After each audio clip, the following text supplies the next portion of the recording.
Más de 500 millones de personas en todo el mundo protestan en el 2019 en las calles. El sueño de un mundo sin explotación ni opresión vive. Al mismo tiempo, el sistema imperialista mundial toma rumbo a una crisis social global, y la gente busca alternativas fundamentales. No hay ninguna, dicen los sectores dominantes. Su motivación, que a los obreros y las masas del mundo no se les ocurra cuestionar el capitalismo. Sí, hay, dice Federico Engels. Carlos Marx y él desarrollan el sueño de los oprimidos hacia una ciencia, el socialismo científico. Juntos fundamentan la concepción proletaria del mundo. Federico Engels es un gran teórico y con su práctica revolucionaria está, al mismo tiempo, a la cabeza del movimiento obrero revolucionario de ese entonces. Nació en 1820 y contra la voluntad de su padre se convirtió en revolucionario y no en capitalista. Federico Engels es un clásico del marxismo-leninismo, pero él también es probablemente el clásico más subestimado, incluso en el mismo movimiento revolucionario y obrero. La película desafía a hacerse una propia idea de la vida y obra de Federico Engels. Así pues, forma parte del movimiento No le des ninguna chance al anticomunismo. Estas son las estaciones de nuestro viaje de exploración sobre Federico Engels. Primero, el clásico más subestimado. Segundo, Federico Engels y el movimiento obrero. Tercero, Engels investiga la dialéctica de la naturaleza. Cuarto, socialismo, de la utopía a la ciencia. Quinto, Engels, un brillante polemista y su anti-Düring. Sexto, pionero teórico de la liberación de la mujer. Séptimo, de hijo de capitalista a comunista.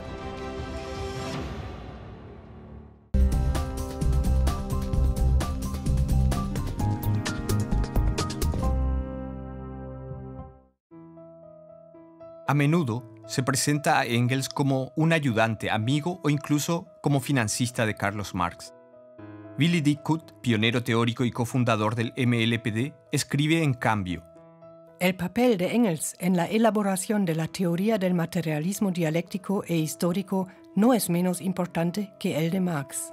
El mismo Marx le rinde homenaje a Engels como uno de los más destacados representantes del socialismo moderno. Y él lo califica como una verdadera enciclopedia capaz de trabajar a cualquier hora del día o de la noche. Es ágil en el escritorio y en la comprensión como el diablo. En la elaboración de la ideología proletaria, unida inseparablemente con una polémica científica contra los teóricos burgueses y pequeñoburgueses, Engels, junto con Marx, pero también independientemente, se ha ganado méritos perdurables por siglos. Escritos pioneros tales como el anti-Düring, dialéctica de la naturaleza, el origen de la familia, la propiedad privada y el Estado, Ludwig Feuerbach y el fin de la filosofía clásica alemana se fundan en la pluma de Engels. Junto con Marx, él escribe el Manifiesto del Partido Comunista, el libro que mundialmente ha sido más traducido, junto con la Biblia.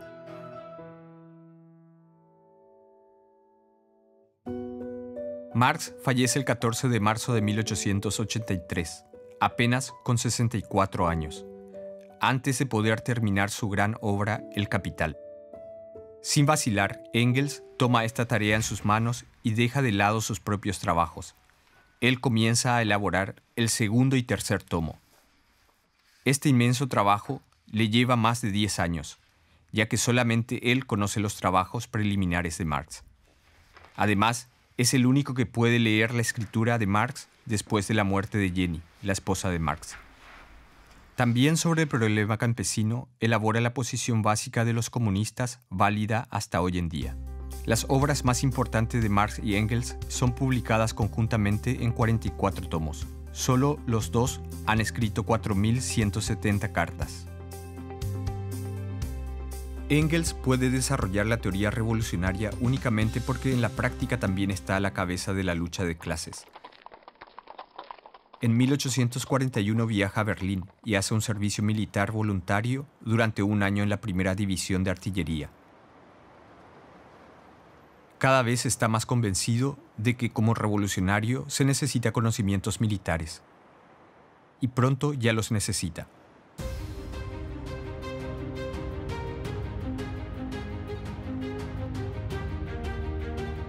En 1848-49 se produce la revolución burguesa contra el régimen feudal bajo el predominio prusiano.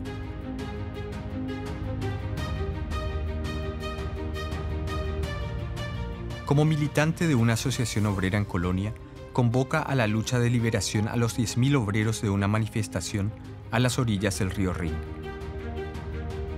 En mayo de 1849, la Comisión Militar Revolucionaria en la ciudad de Elberfeld le encarga hacer una inspección de las barricadas contra el avance de las tropas prusianas y colocar los cañones.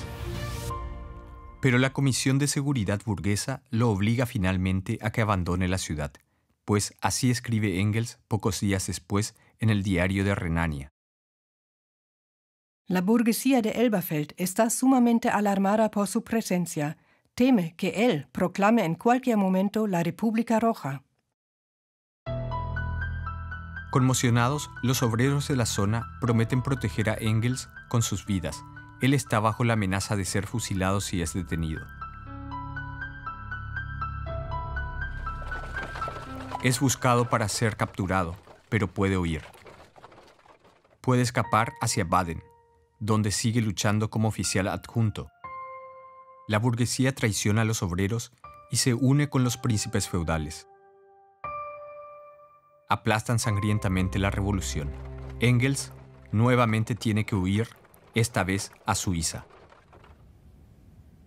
Evalúa estas luchas mientras que se ocupa minuciosamente de Karl von Clausewitz, el primer dialéctico de las ciencias militares. Así, Engels se convierte en el primer teórico militar del movimiento obrero y se le da el apodo de El General. Federico Engels es muy ávido de saber. Tiene amplios conocimientos en todos los campos de las ciencias naturales, la política, la filosofía y la historia. Discute e intercambia miles de cartas con los representantes del movimiento obrero de Europa y América, con editores, poetas o científicos, como con Heine, Bebel, Liebknecht, Freiligrath, Bernstein, Kautsky o Scholema. Escribe artículos para periódicos en numerosos países, domina 20 idiomas y puede entender algunos más. Asume tareas en el movimiento obrero internacional, viaja a Francia, Escocia, Noruega y a Norteamérica. Durante toda su vida pone sus capacidades extraordinarias al servicio del movimiento obrero.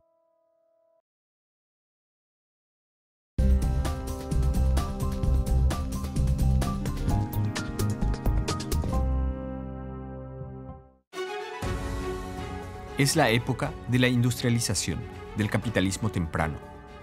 Aún no se ha superado el poder de los emperadores y reyes, de la iglesia y de la nobleza, y tampoco el feudalismo. Pero ya se desarrolla una nueva contradicción de clases, los capitalistas por un lado y la clase obrera, el proletariado por el otro. Federico Engels es el hijo mayor de un capitalista textil emergente. El joven Federico anda con los ojos abiertos por el mundo.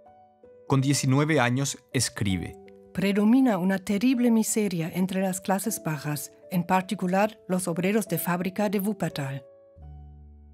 El padre lo envía a Manchester, Inglaterra, a su empresa asociada Ehrman y Engels. Pero el hijo, rebelde, aprovecha su tiempo en Inglaterra para conocer la situación de los obreros. Cada noche va a los barrios más pobres de las familias obreras y entabla amistad con ellos. Procesa estas experiencias en su primer gran escrito, La situación de la clase obrera en Inglaterra, según las observaciones del autor y fuentes autorizadas. En el prólogo escribe sobre el origen del libro. He renunciado a la sociedad y a los banquetes, al vino y al champán de la clase media. He consagrado mis horas de ocio casi exclusivamente al trato con simples obreros. Me siento a la vez contento y orgulloso de haber obrado de esa manera. Contento porque conocía vuestra verdadera existencia. Orgulloso porque así he tenido la ocasión de hacer justicia a una clase oprimida y calumniada. Investiga y describe detalladamente cómo la marcha triunfal del capitalismo se basa en la explotación despiadada de los obreros. Está indignado porque en algunas fábricas trabajan una mayoría de niños en edad escolar, porque tienen manos más pequeñas y ágiles. Engels es el primero en reconocer, incluso antes que Marx, que la clase obrera es la única clase revolucionaria. Engels la honra así. Ellos piensan unánimemente que constituyen, como working men, título del cual se sienten orgullosos, una clase particular que posee intereses y principios propios y concepciones particulares frente a todos los poseedores y al mismo tiempo que en ellos reside la fuerza y la facultad de desarrollo de la nación. Lenin escribe en una biografía sobre Engels. Cierto que también antes de Engels fueron muchos los que describieron los sufrimientos del proletariado, pero Engels fue el primero en afirmar que el proletariado no es solo una clase que sufre, que precisamente la ignominiosa situación económica en que se encuentra lo impulsa con fuerza incontenible hacia adelante y le obliga a luchar por su emancipación definitiva. Federico Engels reconoce que la clase obrera solo puede desarrollar su fuerza de manera organizada. Con Marx se afilia en 1847 en la clandestina Liga de los Justos, que se transforma bajo su influencia en la Liga de los Comunistas. Por su encargo nace el famoso Manifiesto del Partido Comunista, que termina con la frase conocida: «Proletarios de todos los países, uníos». En 1864, en Londres, se funda, bajo influencia decisiva de Marx y de Engels, la primera Asociación Internacional de los Trabajadores. La educación de la clase obrera en el espíritu del internacionalismo proletario es su mayor mérito histórico. La construcción de la Internacional se lleva a cabo en fuertes luchas contra diferentes corrientes pequeñoburguesas. Así, Engels polemiza contra el fundador del anarquismo, Bakunin. Engels caracteriza a los anarquistas como movimiento de sectas, que con su grito ultrarrevolucionario representan el estado de la niñez del movimiento proletario, que debe ser superado como tal. En 1889, 13 años más tarde, Engels contribuye a que en París cerca de 400 delegados de organizaciones obreras de 20 países funden la Segunda Internacional Socialista. En memoria de la lucha de los obreros de Chicago por la jornada de 8 horas, declaran el 1 de mayo como Día de Lucha Internacional. El 1 de mayo de 1890, Engels, que hasta la vejez participa personalmente en las celebraciones del 1 de mayo, escribe: En el momento en que escribo estas líneas, el proletariado de Europa y América pasa revista a sus fuerzas, movilizadas por primera vez en un solo ejército, bajo la misma bandera. Federico Engels elabora entonces, junto con Marx, el papel dirigente y decisivo de la clase obrera. Hoy, el así llamado posmodernismo ataca precisamente este papel de la clase obrera en el movimiento revolucionario. Así, el docente universitario británico Paul Mason afirma en clara oposición a Engels que la clase obrera ya no es más la fuerza motriz de los cambios históricos, sino el ser humano interconectado de la era informática. Según el posmodernismo, desaparece la clase obrera. Pero el señor Mason estaría bien aconsejado si abandonara sus salas universitarias postcapitalistas para osar una mirada al amplio y vasto mundo, ya que la clase obrera, en particular el proletariado industrial internacional, en realidad ha crecido a pasos agigantados. En 1990, solo en los más grandes 500 supermonopolios internacionales trabajan 25 millones de obreros, y en el año 2017 ya son 68 millones. También en Alemania los obreros constituyen la clase más numerosa. Esto se suele ocultar, por ejemplo, al contar a los obreros como prestadores de servicios en las estadísticas. Pero un mecánico sigue siendo obrero y no importa dónde sea explotado, en la empresa industrial, en el aeropuerto o como subcontratado. Según la lógica de Mason, la clase obrera no tiene más derecho a una ideología propia. A él se aplica muy bien lo que dijo Engels sobre los filósofos sustentadores del Estado. Ha desaparecido de raíz aquel antiguo espíritu teórico indomable, viniendo a ocupar su puesto un vacuo eclecticismo y una angustiosa preocupación por la carrera y los ingresos, rayana en el más vulgar arribismo. Solo en la clase obrera perdura sin decaer el sentido teórico. Aquí no hay nada que lo desarraigue, aquí no hay margen para preocupaciones de arribismo, de lucro, de protección dispensada de lo alto. Por el contrario.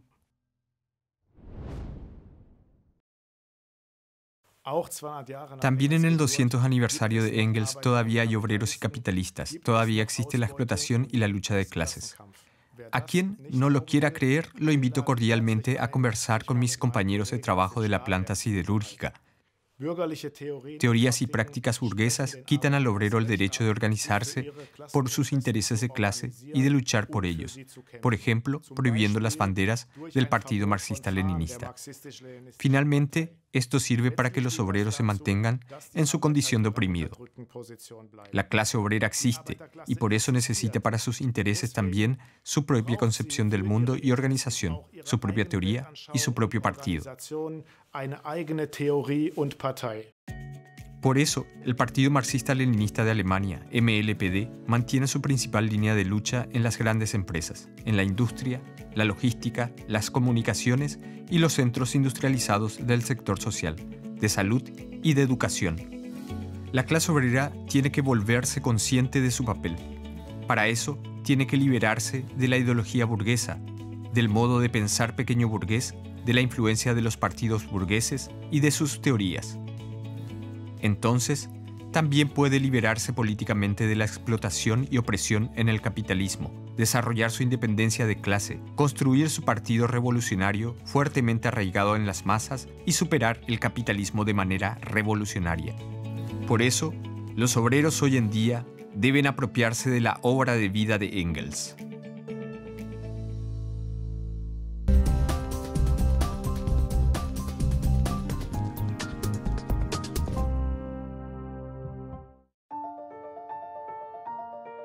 Engels vive en la época de transición del feudalismo al capitalismo. Junto con las relaciones de producción se transforma también la superestructura, es decir, las instituciones jurídicas y políticas, la concepción del mundo, las ideas y las ciencias. Todo se pone en movimiento. También para Engels. Durante su niñez y adolescencia sigue siendo religioso, impresionando en el colegio por sus conocimientos de la Biblia. Pero ve cómo su padre y otros capitalistas de Wuppertal predican el amor al prójimo en las iglesias los domingos, mientras que los días laborales explotan despiadadamente a los obreros.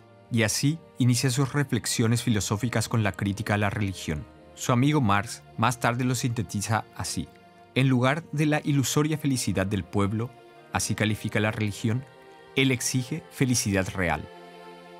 A los 19 años, Engels se dedica a Hegel, el mayor filósofo del capitalismo alemán emergente. La enseñanza de Hegel es un progreso pionero. Willy Dickhut lo describe así: Pues en esto reside la esencia revolucionaria de la filosofía hegeliana, de que no puede haber nada definitivo, constante en el pensar y actuar humano, sino que todo se encuentra en movimiento, en flujo, en desarrollo. Pero Hegel es idealista. Para él, la realidad era meramente el producto de las ideas que existían antes del mundo real y material. La concepción idealista del mundo se resume muy breve en la historia bíblica de la creación. En el principio era el verbo. Engels plantea: el problema de saber qué es lo primario, si el espíritu o la naturaleza. ¿El mundo fue creado por Dios o existe desde toda una eternidad? Y responde: los filósofos se dividían en dos grandes campos, según la contestación que diesen a esta pregunta. Los que afirmaban el carácter primario del espíritu frente a la naturaleza y por tanto admitían en última instancia una creación del mundo bajo una u otra forma, formaban parte del idealismo. Los otros que veían la naturaleza como lo primario pertenecen a las diversas escuelas del materialismo. ha llegado el momento de aclarar esta cuestión ideológica fundamental. La tradicional concepción anticientífica del mundo, con los dogmas medievales de la Iglesia, es sacudida cada vez más por la industria moderna y los conocimientos científicos en los siglos XVIII y XIX, en astronomía, geología, anatomía, química, física y biología. La humanidad aprende a comprender científicamente la realidad material de la naturaleza. El materialismo y la dialéctica se abren camino en la ciencia. ¡Qué tremendo progreso! Pero el materialismo originario a menudo es rígido y ahistórico. Al principio reconoce solo las leyes mecánicas del movimiento, tal como la de causa y efecto. Engels lo describe como materialismo meramente metafísico y exclusivamente mecanicista. Engels reconoce el movimiento, el desarrollo y que las ciencias naturales solo pueden avanzar con la ayuda de la dialéctica. Marx y Engels se apropian de los grandes avances tanto del materialista crítico a la religión Feuerbach como de las ideas de la dialéctica de Hegel, y liberan el materialismo de Feuerbach de la metafísica y la dialéctica de Hegel del idealismo. Desarrollan el método dialéctico y lo aplican de manera materialista a la naturaleza, la sociedad y el pensamiento humano. Así, dan vuelta a la dialéctica de Hegel de cabeza sobre sus pies. Así nace la ciencia pionera del materialismo histórico y dialéctico. Según Marx y Engels, esta dialéctica materialista era desde hacía varios años nuestro mejor instrumento de trabajo y nuestra arma más afilada. Federico Engels la aplica con insaciable afán de investigación a la masa tan enorme de material positivo de conocimiento de las ciencias naturales de su época. Su obra Dialéctica de la naturaleza resume de que en la naturaleza rigen las mismas leyes dialécticas del movimiento que dominan también en la historia los acontecimientos. Las mismas leyes que, constituyendo también en la evolución del pensamiento humano el continuo hilo conductor. Así escribió sobre la unidad entre el ser humano y la naturaleza. Y así a cada paso que damos se nos recuerda que en modo alguno gobernamos la naturaleza como un conquistador a un pueblo extranjero, como alguien que se encuentra fuera de la naturaleza, sino que nosotros, seres de carne, hueso y cerebro, pertenecemos a la naturaleza y existimos en su seno, y que todo nuestro dominio de ella consiste en el hecho de que poseemos sobre las demás criaturas la ventaja de aprender sus leyes y aplicarlas en forma correcta. De esta manera, la concepción de que el ser humano y la naturaleza forman una unidad dialéctica se convirtió desde el comienzo en un principio del marxismo-leninismo, y la cuestión ecológica de Marx y Engels se convirtió con ingeniosa perspicacia en una cuestión fundamental del socialismo científico.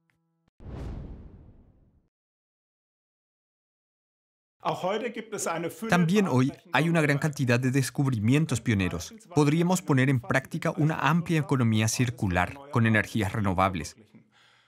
En el imperialismo, las ciencias naturales están dominadas por la ideología metafísica idealista, y uno no puede reconocer las interrelaciones universales y tampoco contribuir a resolver los problemas más urgentes de la humanidad. Todo progreso es subordinado a los intereses de lucro de los monopolios internacionales.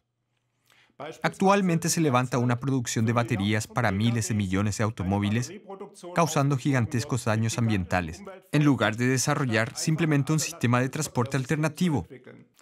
Así, el mundo se mueve hacia una catástrofe ecológica global con el peligro mortal de destruir todas las bases de existencia humana. Estoy firmemente convencido. La dialéctica materialista de Engels es muy actual y absolutamente necesaria.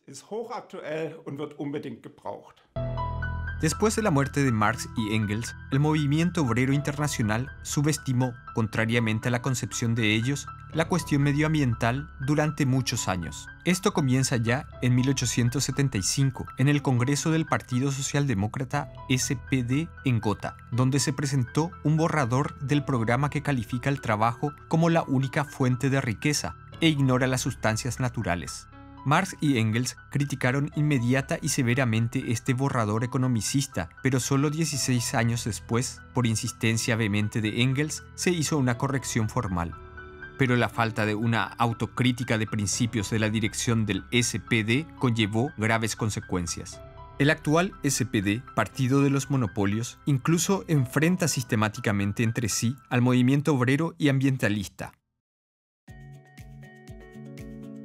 El MLPD generó nuevamente conciencia sobre los conocimientos de Engels acerca de la unidad fundamental entre el ser humano y la naturaleza, incorporándolos en sus fundamentos programáticos y desarrollándolos en la práctica. El libro de Stefan Engels, Alarma de catástrofe, ¿qué hacer contra la destrucción deliberada de la unidad entre el ser humano y la naturaleza?, demuestra consecuentemente que hoy en día impedir una catástrofe ecológica global se ha vuelto una cuestión de supervivencia humana. Dado que las causas principales de la cuestión del medio ambiente radican en la economía de lucro capitalista, ella requiere hoy una lucha transformadora de la sociedad.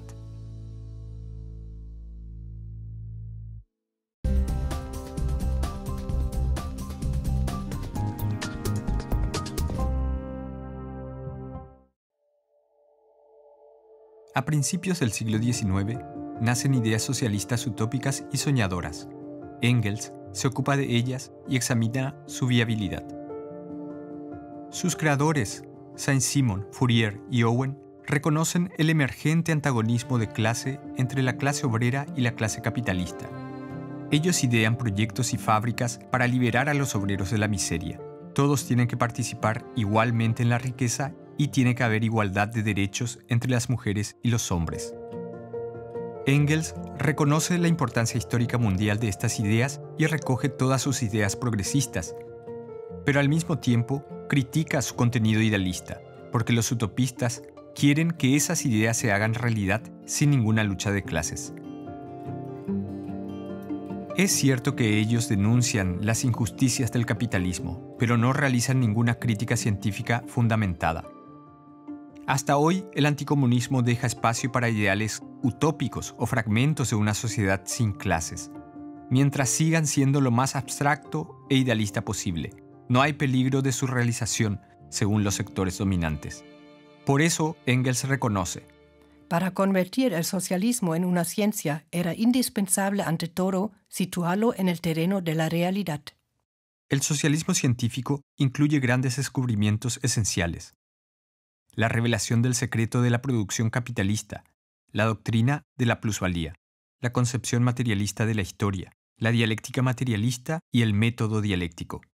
Engels resume así la doctrina de la plusvalía: descubrimiento que vino a revelar que el régimen capitalista de producción y la explotación del obrero que de él se deriva tenían por forma fundamental la apropiación de trabajo no retribuido, que el capitalista saca siempre de ella más valor que lo que le paga y que esta plusvalía es en última instancia la suma de valor de donde proviene la masa cada vez mayor del capital acumulada en manos de las clases poseedoras. Hoy como antes, el obrero tiene que vender su fuerza de trabajo como mercancía al capitalista. Por eso, es un engaño cuando el SPD se presenta en las elecciones con el eslogan de «buen dinero por buen trabajo» o «salarios justos». También hoy el sistema de trabajo asalariado capitalista se basa en la explotación y no retribuye el buen trabajo. Según los historiadores y economistas burgueses, solo los subcontratistas explotan. Por ejemplo, en los frigoríficos, y además ya no hay supuestamente explotación en Alemania. Pero, ¿cuál es la realidad? De todos los valores creados por el obrero se apropia el capitalista. Solo una pequeña parte se remunera al obrero como salario. De la plusvalía creada, en este proceso, se apropia privadamente el capitalista. Justamente en esto consiste la explotación. Marx y Engels ya comprueban que la explotación aumenta cuanto más crece la productividad. En la industria automotriz alemana, la facturación por trabajador entre 1997 y 2017 creció de 220.000 euros a 570.000 euros. Es decir, que los monopolios alemanes extrajeron 160% más por trabajador. Entonces, los obreros industriales producen enormes riquezas sociales de las que se apropia privadamente una pequeña capa del capital financiero internacional, único dominante. Por lo tanto, es preciso luchar por salarios más justos, pero en última instancia, los obreros tienen que escribir en sus banderas el objetivo de abolir la explotación y opresión. Por eso, Marx y Engels exigieron abolición del sistema del trabajo asalariado. Marx y Engels escriben sobre la concepción materialista de la historia. Toda la historia de la sociedad es la historia de las luchas de clases. En el escrito del socialismo utópico al socialismo científico, Engels escribe cómo surgió la concepción materialista de la historia, expulsando el idealismo. De este modo, el socialismo no aparecía ya como el descubrimiento casual de tal o cual intelecto de genio, sino como el producto necesario de la lucha entre dos clases formadas históricamente, el proletariado y la burguesía. Los propios Marx y Engels pueden experimentar la prueba de que tienen razón. El 18 de marzo de 1871 en París.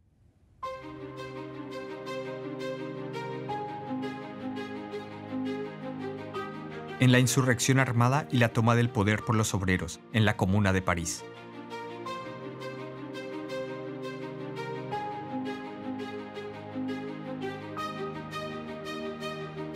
Es el primer intento práctico de una sociedad socialista. Expropiación de las grandes fábricas, salario obrero para los empleados de la comuna, igualdad de la mujer. Estas son solo algunas de las grandes conquistas. Engels y Marx atribuyen un grave error a los asaltantes del cielo, como llaman a los comuneros de París. Hubieran sido demasiado bondadosos y no lo suficientemente decididos para oprimir a los enemigos de la libertad y quitarles inmediatamente el Banco Nacional. La contrarrevolución utiliza esto para concentrar todas sus fuerzas contra la tan odiada comuna. El gobierno burgués de Francia se une con su archienemigo de Prusia. Esa civilización y esa justicia de la burguesía aparecieron entonces como salvajismo descarado y venganza sin ley, que asesinaron a miles de obreros.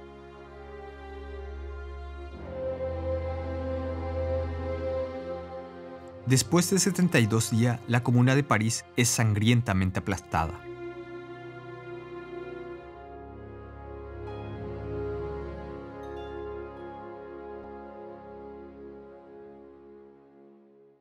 Pero Eberhard Illner, director de muchos años de la casa de Engels en Wuppertal, quiere castrar políticamente a Engels. Engels, luchador de clases, ni hablar. Es precisamente la tragedia de Marx y Engels que fueron apropiados por diferentes sistemas políticos, hasta regímenes totalitarios. Si Engels estuviera vivo, sería uno de los principales líderes de los verdes.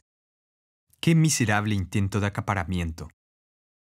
De manera penetrante, los anticomunistas modernos quieren construir una contradicción entre algunos fragmentos de las posiciones de Engels y Marx y su doctrina completa, y aún más con la teoría y práctica de Lenin, Stalin y Mao Zedong. Marx y Engels deben ser presentados como mansos, y Lenin, Stalin y Mao marcados como monstruos totalitarios. Pero Marx y Engels no son tan mansos como Lenin, Stalin y Mao no son monstruos.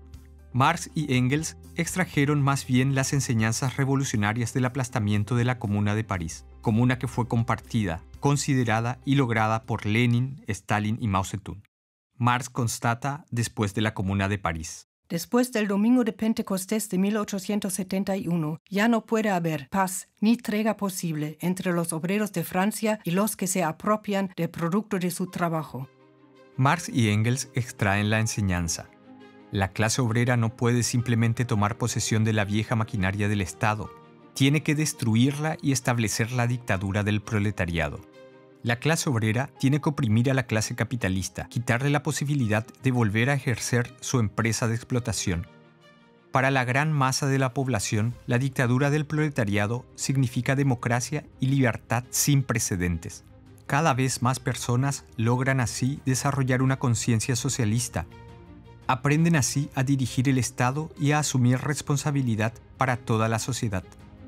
La dictadura del proletariado solo será superflua mediante el comunismo.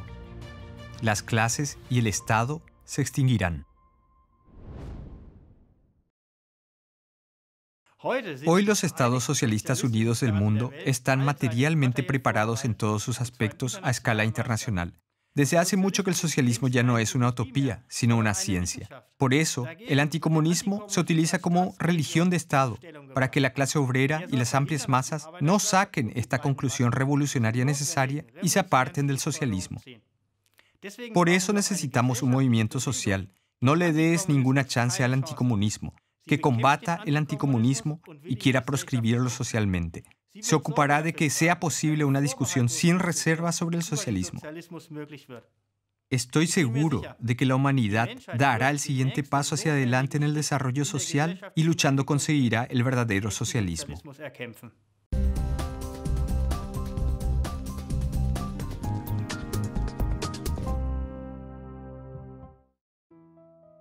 El método científico de la polémica proletaria fue desarrollado en la lucha contra la ideología burguesa del capitalismo.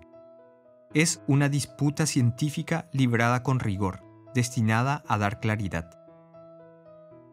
Sin polémica no habría marxismo-leninismo. Sin polémica no hay luz en la oscuridad de confusión de la concepción burguesa del mundo y su manipulación. Sin polémica, los revolucionarios no dan a las masas la ayuda necesaria para ver con claridad. En Wikipedia, que en múltiples artículos se ha convertido en una plataforma del anticomunismo, se demoniza la polémica diciendo que su objetivo sería imponer la opinión propia incluso cuando objetivamente no coincide o solo parcialmente con la realidad. Partiendo de tales distorsiones, se han desarrollado reservas contra la polémica en la sociedad. Ella sería una hostilidad personal. Mejor sería evitar las contradicciones armónicamente, etc.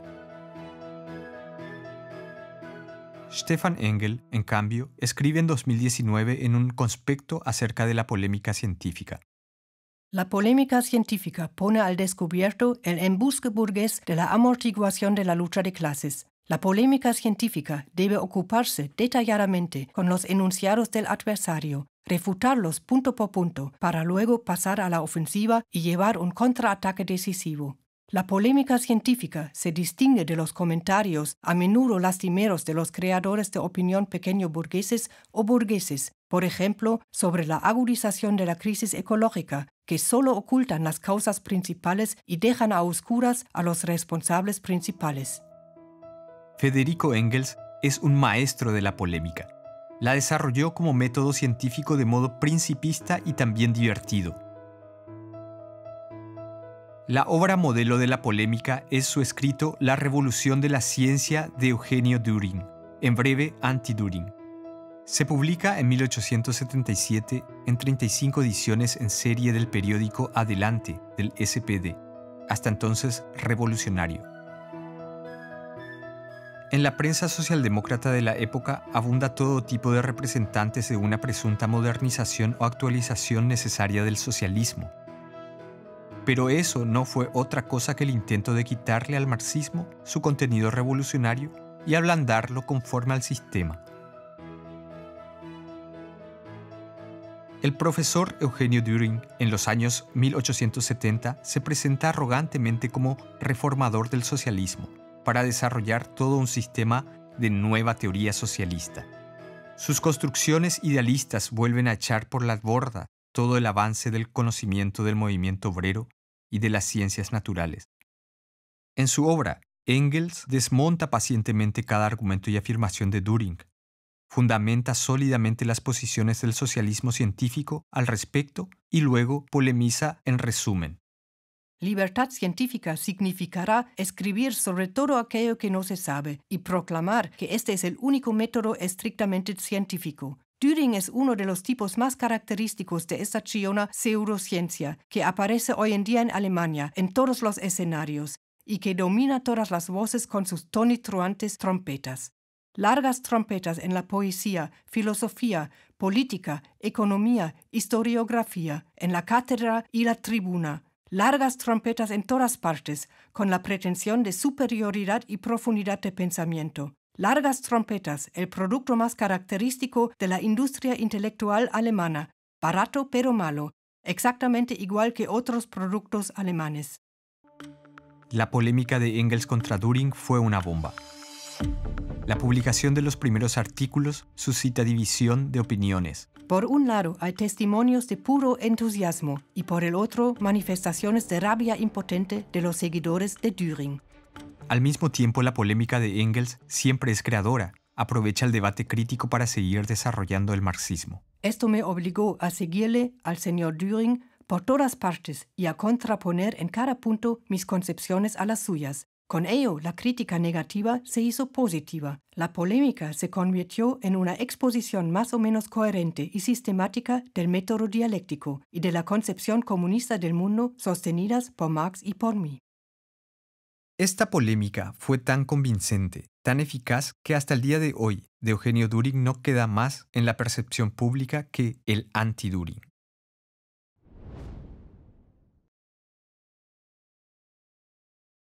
La polémica científica está en el centro del combate preliminar ideológico que debemos librar en esta fase histórica de transformación del capitalismo al socialismo. El método de la polémica requiere poner al descubierto la contradicción de clases antagónica, o sea, irreconciliable, exponerla hasta su extremo para ayudar a decidirse por la posición de clase proletaria. Es una verdadera ayuda para superar por completo la influencia de la ideología burguesa.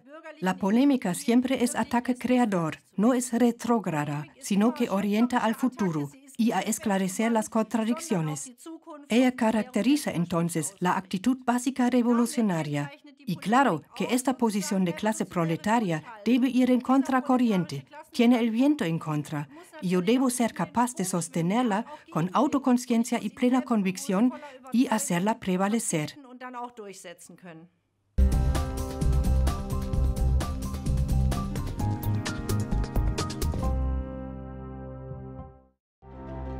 Marx y Engels son los fundadores del movimiento proletario de mujeres.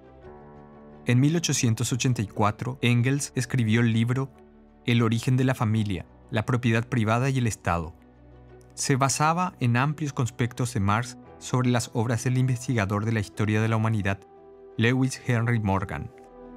El descubrimiento de Engels del doble concepto de producción es pionero. Él mismo escribió: El orden social en que viven los hombres en una época o en un país dado está condicionado por esas dos especies de producción, por el grado de desarrollo del trabajo de una parte y de la familia de la otra.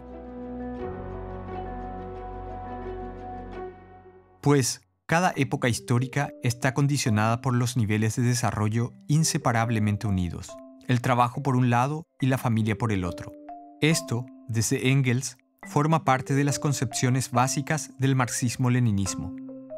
Con el escrito polémico Nuevas Perspectivas para la Liberación de la Mujer, el MLPD en 1999 redescubrió el doble concepto de producción de Engels, el cual estaba ampliamente relegado en el movimiento obrero y de mujeres. Marx y Engels se interesaban por la relación entre los seres humanos. A los economistas capitalistas, por el contrario, solo les interesa el intercambio más lucrativo posible de mercancías. Por eso, la producción de mercancías, como por ejemplo autos o ropa, hoy en día se organiza en la sociedad de forma altamente moderna.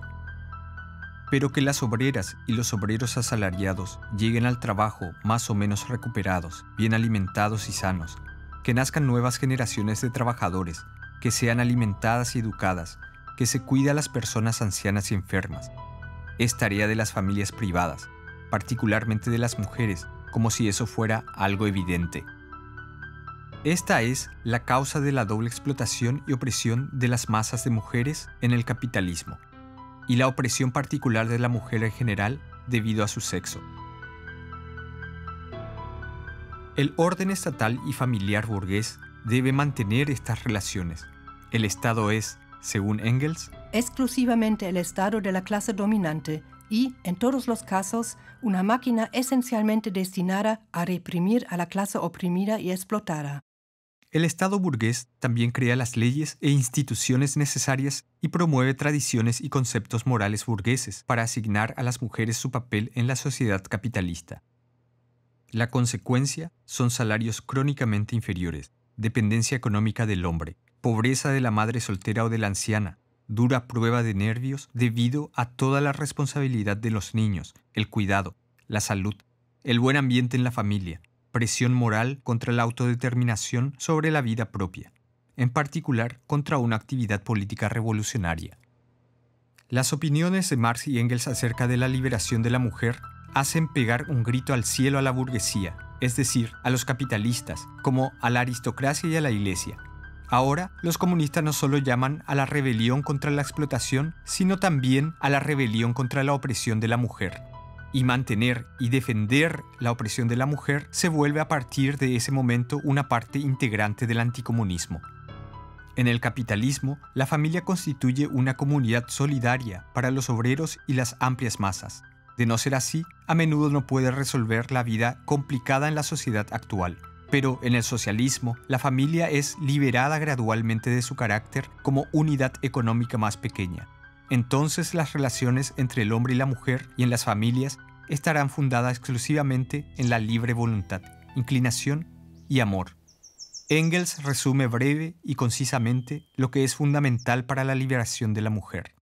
Estoy convencido que la verdadera igualdad de derechos entre hombres y mujeres puede volverse una verdad solo cuando la explotación de ambos por el capital haya sido abolida y los quehaceres domésticos hayan sido transformados en una industria pública. Ya en aquel entonces, Engels demostró de manera convincente cuánto más fácil sería la vida de las mujeres y cuánto más productiva la sociedad, si en cada barrio hubiera lavanderías, comedores o guarderías gratuitas y de alta calidad. Demuestra que la liberación definitiva de la mujer solo es posible mediante el derrocamiento del capitalismo y la construcción del socialismo. Su teoría es también el polo opuesto del economicismo en el movimiento obrero, el cual solo se ocupa de cuestiones de la fábrica y trata la cuestión de la mujer como contradicción secundaria. La ideología de libertad comunista abarca la vida entera de los seres humanos. También en su vida personal, Engels pone en práctica sus concepciones acerca del papel de la mujer. En Inglaterra llega a conocer a la obrera irlandesa Mary Burns, quien trabaja en una de las fábricas de su padre.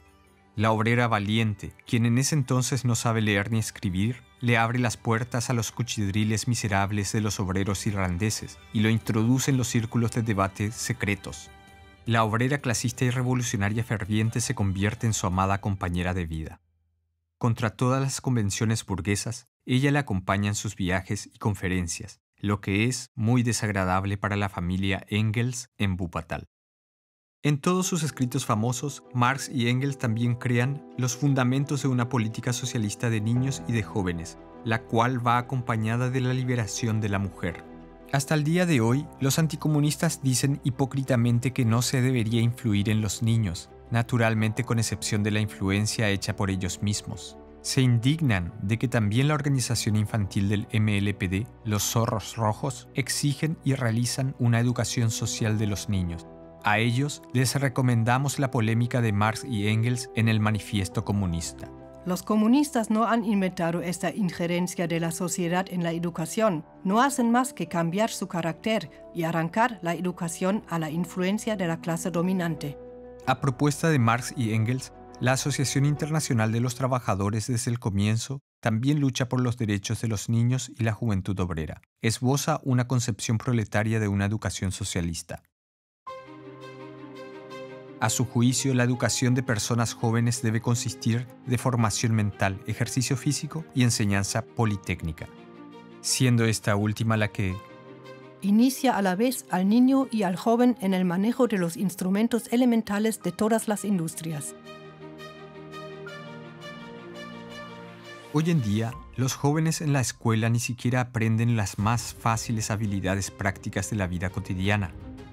Los fundamentos ideológicos de la pedagogía marxista, en cambio, se basan en la unidad entre el trabajo intelectual y manual, y de esta manera, en la educación de personas jóvenes para ser personas desarrolladas en todos sus aspectos.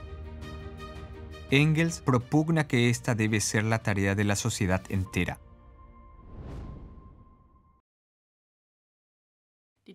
No es que la doble explotación de las mujeres trabajadoras y la opresión particular de todas las mujeres se haya acabado en la actualidad. Según la opinión dominante, este es nuestro problema personal. Debemos dominar todos esos problemas sociales a solas y ver cómo hacer compatibles la familia y el trabajo. Se oculta y se niega que las causas sociales se encuentran en el capitalismo. Contra eso, millones de mujeres luchan unidas a nivel mundial en un movimiento rebelde y vivaz de mujeres. Y se propaga la idea de que la liberación de la mujer y de la clase obrera forman una unidad. Quien busca nuevas perspectivas para la liberación de la mujer debe ocuparse de Federico Engels.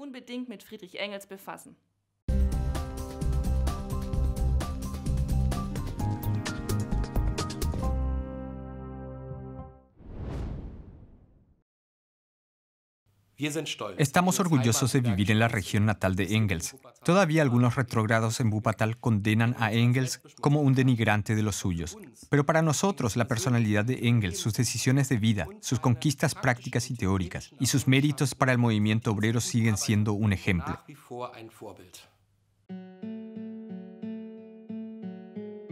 Engels crece en Barmen, hoy parte de Wuppertal. En esta época, Barmen pertenecía al así llamado Manchester de Renania, la zona industrial más desarrollada de Alemania. El padre quiere educar a su hijo mayor, incluso a palos, como heredero de la empresa, pero su hijo decide él mismo su propio camino. En Manchester establece sus primeros contactos con clubes obreros. Por su modestia gana la confianza de los trabajadores y toma la decisión de su vida. Abandona su pertenencia anterior a la clase capitalista y se pone del lado de la clase obrera.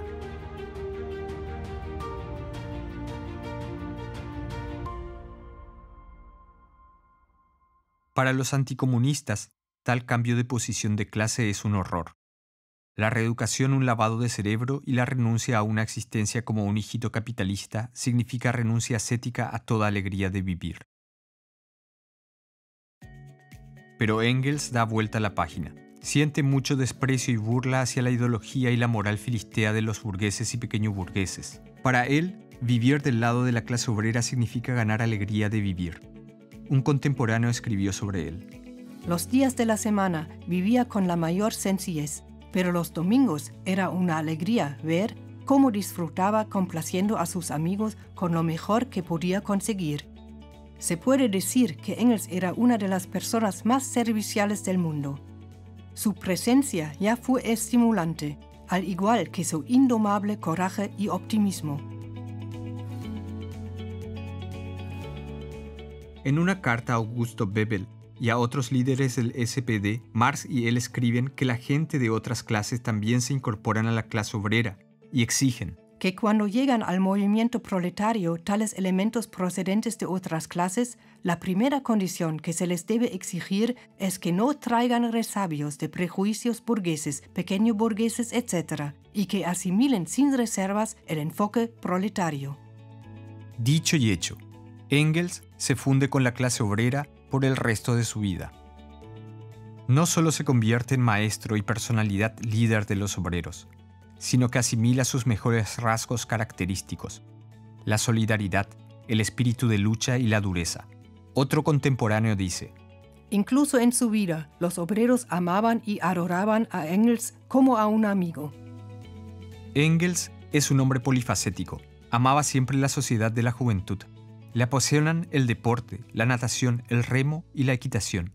Dibuja, escribe poemas y obras de teatro. Y le entusiasma la música de Beethoven. El giro que da como luchador de la clase proletaria se forjó de su encuentro en 1844 con Carlos Marx, que era 2 años mayor. Varios días estuvieron juntos en París, a donde Marx tuvo que emigrar. Trabajaron sobre todas las cuestiones disputadas en la filosofía y política y elaboraron una plataforma ideológica conjunta. Se desarrolló una profunda amistad de por vida. Después de la derrota de la Revolución Burguesa de 1848 en Alemania, Marx y su familia tuvieron que emigrar a Inglaterra.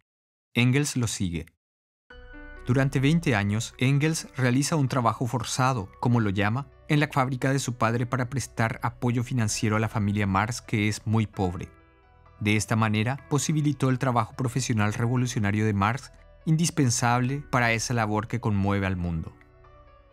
Engels es un amigo que encarna todo lo que se puede desear. Cuando murió Edgar, el hijo amado de 9 años de Marx, escribió Marx a Engels: Con todos los terribles sufrimientos que pasé en esos días, siempre fue el pensamiento en ti y tu amistad que me hizo seguir adelante, y la esperanza de que todavía tenemos que hacer juntos algo razonable en el mundo. Dado que encuentros personales entre Marx y Engels solo son limitados, Engels vive en Manchester y Marx en Londres, se escriben casi a diario. Se han conservado más de 1500 cartas. Ellas muestran un alto grado de unificación del modo de pensar. Los dos disputan y se unifican. Se informan mutuamente y siempre se preocupan del bienestar y la familia del otro. La hija menor de Marx, Eleanor, nos cuenta: Uno de mis primeros recuerdos es la llegada de cartas desde Manchester. Los dos se escribían casi a diario. Y recuerdo, amor, como llamaban a mi padre en casa, cuando él habló con las cartas como si el escritor estuviera presente. No, no es así después de todo. Aquí tienes razón, etc. Pero lo que mejor recuerdo es cómo Moore solía reírse de las cartas de Engels hasta que corrieran las lágrimas sobre sus mejillas. Los domingos hacen a menudo picnics en el parque, excursiones y fiestas con otras familias. Los hijos de Marx aman mucho al tío Federico. Incluso en las situaciones más difíciles, los amigos preservan su alegría de vida optimista y su humor indestructible. A pesar de toda precisión científica, Engels no rehúye ninguna broma tosca y palabras claras sobre los adversarios, como cuando maldice del positivismo de mierda de un científico prestigioso. Las hijas de Marx también entregan a Federico Engels un cuestionario similar a un álbum de poesías. Él responde simplemente: Su virtud preferida, la alegría. Idea de la desgracia, tener que ir al dentista. El vicio que detesta, la hipocresía. Lema, tómalo con calma. Federico Engels muere el 5 de agosto de 1895 a la edad de 75 años. No quiere ninguna tumba. La urna con sus cenizas se hunde en el mar en un tormentoso día de otoño, en la costa cerca de Eastbourne, su querido lugar recreativo. Lenin escribió en su obituario para Engels: Los méritos de Marx y Engels ante la clase obrera podrían expresarse en pocas palabras del siguiente modo: enseñaron a la clase obrera a conocerse y a tener conciencia de sí misma, y sustituyeron los ensueños con la ciencia. Caracterizó la personalidad de Engels así: Engels, luchador riguroso y pensador severo, era hombre de una gran ternura.